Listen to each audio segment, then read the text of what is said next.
Daylight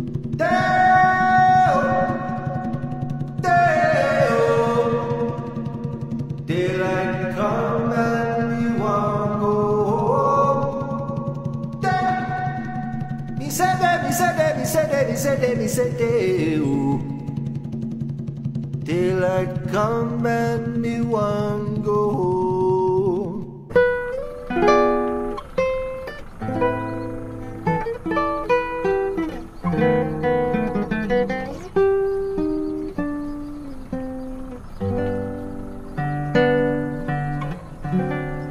Awit ko'y dinggin,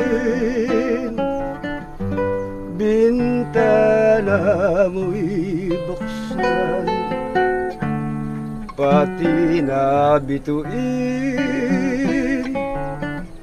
tila naghihintay. Kailan ba mo tiyak aking makakamtan ang pag-asang dulot ng iyong kagandahan, ang tanging araw nang kita'y makita sa aking puso, laging alaala ka. Kailan ba mo tiyak aking makakamit ang ligayang dulot ng iyong kagandahan?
Sa pinakapuso ng pagiging Pilipino, tayo ay likas sa makatao at palakaibigan.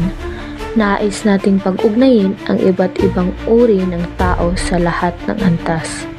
Bata man o matanda, edukado man o hindi, mahirap man o mayaman, likas sa ating kultura ang pagbubuklod at pagbubuo ng ugnayan sa isa't isa.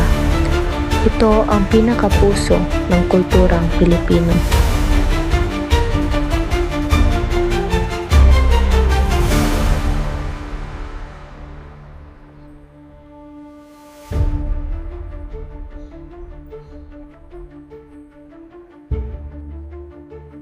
Ang kultura ay hindi lamang pamana ng nakaraan. Ito ay binhi ng kinabukasan sa bawat salita na ating binibigkas, sa bawat tradisyon na ating ipinagdiriwang.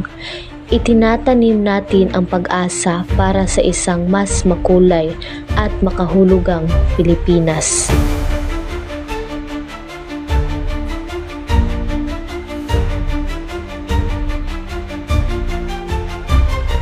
Mahalin natin ang ating wika.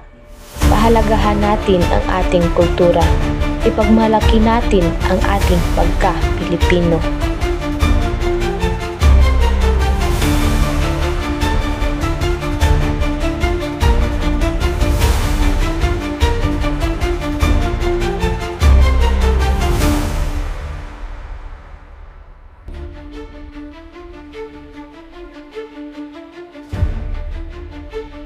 Sa modernong panahon, maraming hamon ang kinakaharap ng ating kultura. Ang paglaganap ng teknolohiya, ang impluwensya ng ibang bansa, at ang pagbabago ng ating mga pamumuhay ay nagdudulot ng panganib sa ating identidad.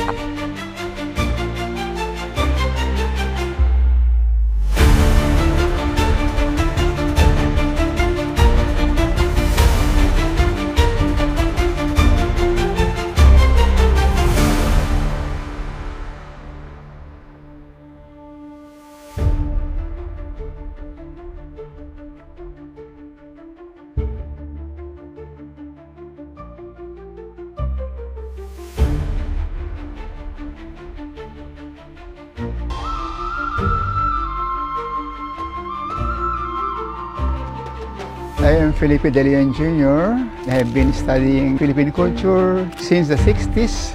I've been to many parts of the Philippines trying to understand who we are and understand how Filipinos can be their better selves.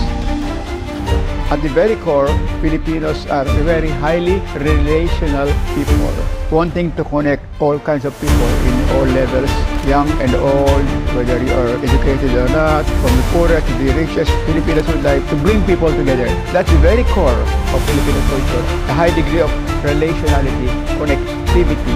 This has to do with the philosophy of kapwa. Kapwa means the other person is also yourself. Filipinos believe that they have no separate existence. They're all one. That's the meaning of kapwa. Every person's responsibility is not only to himself, but to others. That's why, according to Claude Tayag, a culinary expert, our culture has no recipe for a single person. It's always a recipe for 6 to 10 people, because we expect food to be shared. That's why any chance of one family is having dinner, you will always be invited to share the dinner with them. In a fiesta, even if you are not invited, you enter any house where there is food. Pakikipagkapwa is the basis of this, because in an individualistic culture, a person feels separate from others, and therefore there's no natural responsibility for everyone to serve. In a materialistic culture, where people are confined to their physical selves, you don't see yourself connected to others, because connectedness has to do with a spiritual belief, no? That the Spirit of God connects us all to one another. So this is the very essence of Filipino culture, a culture of sharing, a culture that would like to bring people together. Sa lupang sinilangan kung saan sumisikat ang araw, mayaman na kayamanan sa puso'y nakatanaw.